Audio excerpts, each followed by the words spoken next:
नमस्कार दोस्तों, स्वागत है आपका मार्केट ज्ञान चैनल में। स्टॉक से रिलेटेड कुछ अपडेट्स की बात कर लेते हैं। जैसा कि आपको पता है, सेंसेक्स और निफ्टी दोनों में लगभग 0.25% के आसपास इंक्रीज देखने को मिला आज। सेंसेक्स की अगर बात की जाए तो 0.26% के बढ़ोतरी के साथ 81,857 के पॉइंट पे क्लोजिंग दी।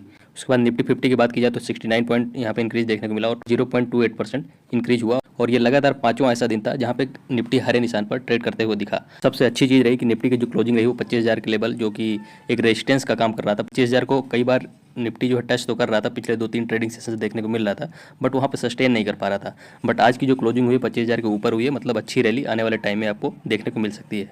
इसके बाद नेक्स्ट न्यूज़ की अगर बात किया तो टेलीकॉम इंडस्ट्री से है। टेलीकॉम इंडस्ट्री को जो रिप्रेजेंट करने वाली बॉडी है इंडियन सेलुलर इलेक्ट्रॉनिक्स एसोसिएशन, इन्होंने गवर्नमेंट को अप्रोच किया कि जो जीएसटी में रिफॉर्म करने वाली है गवर्नमेंट, जीएसटी 2.0 लाने वाली है। पहले जो जीएसटी के स्लैब्स थे 4 स्लैब्स, जिसमें से 5%, 12%, 18% और 28% के थे, उनमें डिफरेंट गुड्स एंड सर्विसेज रखी जाती थी। बट इसको रिफॉर्म करके केवल 2 स्लैब्स में गवर्नमेंट जीएसटी को इंट्रोड्यूस करना चाहती है। केवल 5% और 18% का ही स्लैब रखना चाहती है। टेलीकॉम रिप्रेजेंटेटिंग बॉडी है आईसीईए, उन्होंने गवर्नमेंट को अप्रोच किया कि जो टेलीकॉम से रिलेटेड जितने भी इक्विपमेंट्स होते हैं, चाहे वो फ़ोन हो या लैपटॉप हो, ये बहुत सारे और भी प्रोडक्ट्स होते हैं सेलुलर या इलेक्ट्रॉनिक्स से रिलेटेड, उनको जो है 5% जीएसटी स्लैब में रखा जाए। क्योंकि अभी करंटली 18% वाले स्लैब में जो है मोबाइल फ़ोन से लैपटॉप या डिफरेंट इलेक्ट्रॉनिक प्रोडक्ट्स को रखा गया है। और इन्होंने ये वैलिड रीजन दिया कि डिजिटल इंफ्रास्ट्रक्चर अगर आपको इंप्रूव करना है और हर चीज़ आप डिजिटलाइजेशन की वजह से शिफ्ट कर रहे हैं, तो इसके लिए आपको बहुत ज़्यादा इंपॉर्टेंट है कि जीएसटी का जो परसेंटेज है मोबाइल या इलेक्ट्रॉनिक प्रोडक्ट्स में, उसको आप 18 से घटाकर 5% में शिफ्ट करें। क्योंकि अभी आजकल ये कोई लग्जरियस गुड नहीं हो गया है। मोबाइल फ़ोन होना, लैपटॉप होना कोई लग्जरियस नहीं है, बेसिक एसेंशियल नीड बन चुकी है। इसलिए मोबाइल फ़ोन्स के लिए या इलेक्ट्रॉनिक्स प्रोडक्ट्स जो होते हैं उनके लिए 5% वाले जीएसटी स्लैब में रखने की मांग कर रही है टेलीकॉम रिप्रेजेंटेटिंग बॉडी। इसके बाद नेक्स्ट न्यूज़ की बात की जाए, ओला इलेक्ट्रिक काफ़ी ज़्यादा न्यूज़ में रह रहा है और डेली आप देख रहे होंगे पिछले 3-4 ट्रेडिंग सेशन से तो बहुत ही अच्छी रैली देखने को मिली है। अगर केवल 3 ट्रेडिंग सेशंस की बात की जाए तो यहाँ पर मोर देन 30% के आसपास ऐसी स्टॉक ने रिटर्न बना के दे दिए हैं। तो इसके सबसे इंपॉर्टेंट रीजन की अगर बात करें कि अचानक से इतनी अच्छी रैली देखने को क्यों मिल रही है, क्योंकि कंपनी ऑलरेडी लॉस में चल रही है और जब से इसकी लिस्टिंग हुई है ओला के आईपीओ की, तब से कंपनी लॉस में ही चल रही है। बट अभी क्वार्टरली रिजल्ट्स भी आए थे कंपनी के, वहाँ पे ठीक ठाक परफॉर्म किया था, क्योंकि पिछले क्वार्टर में 800 करोड़ के आसपास कंपनी का लॉस था, तो अभी इंप्रूव हुआ और 428 करोड़ के आसपास कंपनी के लॉसेस रजिस्टर किए प्रेजेंट क्वार्टर में। और क्वार्टर ऑन क्वार्टर बेसिस पे जो कंपनी के रेवेन्यूज थे वो भी लगभग 36% के आसपास इंक्रीज हुए थे। और सबसे इंपॉर्टेंट पॉइंट जो था 68,000 यूनिट्स जो है क्वार्टर 1 में इन्होंने सेलिंग की थी। काफ़ी अच्छा इंप्रूवमेंट था, high delivery quarter on quarter और ईयर ऑन ईयर बेसिस पे कंपनी ने रजिस्टर की थी।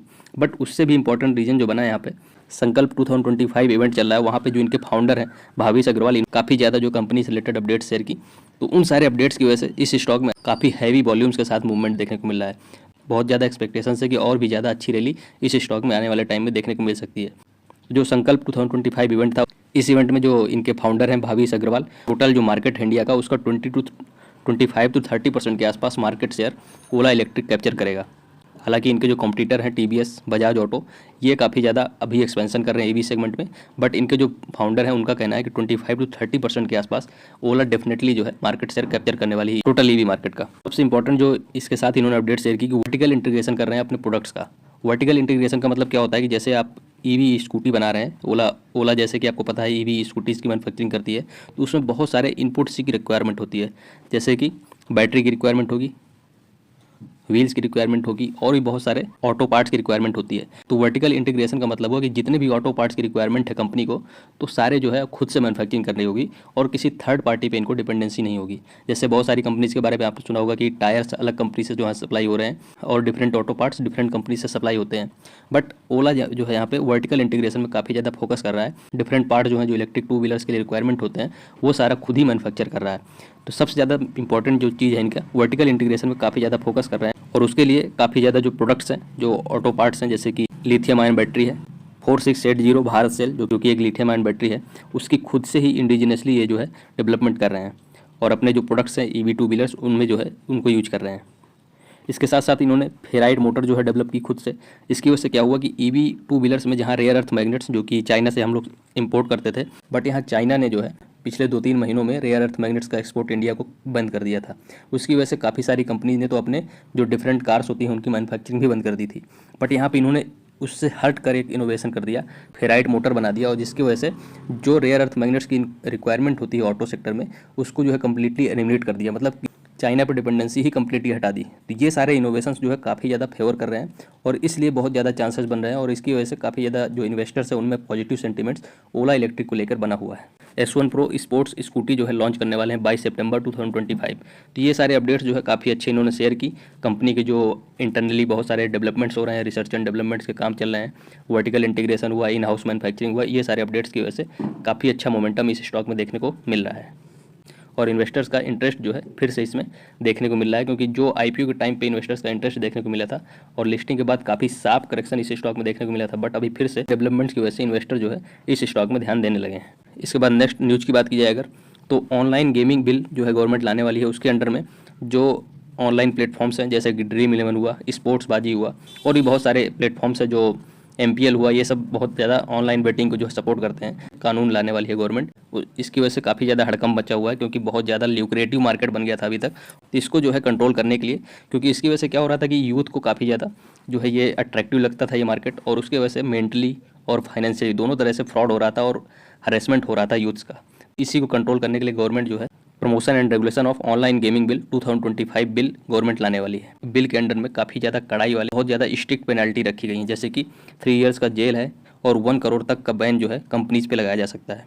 और जो ये रिस्ट्रिक्शंस होंगे, बैन होगा जो ऑनलाइन एडवर्टाइजमेंट्स आप देखते होंगे बहुत ज़्यादा बेटिंग ऐप्स को सपोर्ट करने के लिए इन बेटिंग ऐप्स का ऑनलाइन ऐड करते हैं, तो इन पर भी जो कंट्रोल किया जाएगा। उसके बाद जो फंड ट्रांसफ़र होते हैं, जैसे कि आप अपने UPI ऐप से या ऑनलाइन जो भी बेटिंग ऐप होता है उसमें फंड्स को ऐड करते हैं या उससे विड्रॉ करते हैं, तो वो भी जो है यहाँ पे इस बिल के अंडर में बैन कर दिया जाएगा। मतलब कि पूरी तरह से जो गेमिंग इंडस्ट्री अभी चल रही है 20 से 22 हज़ार करोड़ के आसपास कम इंडस्ट्री है, उससे गवर्नमेंट को भी रेवेन्यू जनरेट होता था। मतलब दोनों लोग भी बर्बाद हो रहे थे और गवर्नमेंट को रेवेन्यू भी जनरेट हो रहा था। बट यहाँ पर गवर्नमेंट ने काफ़ी अच्छा डिसीजन लिया है कि यूथ का फ्यूचर सिक्योर करने के लिए उनको ये स्टेप लेना बहुत इंपॉर्टेंट था। भले उनको 20-22 हज़ार करोड़ के आसपास का फाइनेंशियल लॉस हो जाए, वो चलने वाली चीज़ है।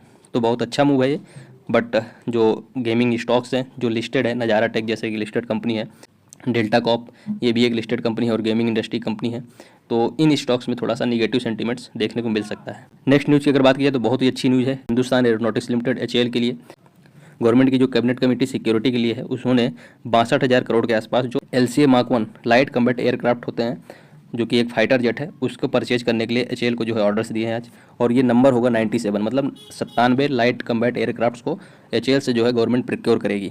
और ये एक single engine supersonic multi role aircraft है, जो कि इंडियन एयरफोर्स के लिए काफ़ी ज़्यादा कारगर साबित होता है और बहुत इंपॉर्टेंट रोल जो है अदा करता है किसी भी वार में। और ऑलरेडी जो इंडियन एयरफोर्स के पास अभी जो करंट फाइटर जेट्स हैं जैसे सुखोई 30, इनको जो डैमेज हो रहे हैं उनको रिप्लेस करके बहुत ज़्यादा चांसेस है कि लाइट कम्बैट एयरक्राफ्ट को ही इंक्लूड किया जाएगा, क्योंकि ये एयरक्राफ्ट जो है इंडिजिनियसली डेवलप कर रहे हैं, हमारी कंपनी डेवलप कर रही है हिंदुस्तान एरोनॉटिक्स लिमिटेड। किसी अदर कंट्री से ये फाइटर जेट्स इंपोर्ट नहीं करना है। सबसे अच्छी चीज़ ये है, प्रधानमंत्री जी हैं नरेंद्र मोदी, उनका जो मिशन है या उनका जो विजन है कि आत्मनिर्भर भारत, जो हमारा light combat aircraft fighter jet है वो जो है इंडिजिनसली मतलब खुद से बनाया हुआ रहेगा।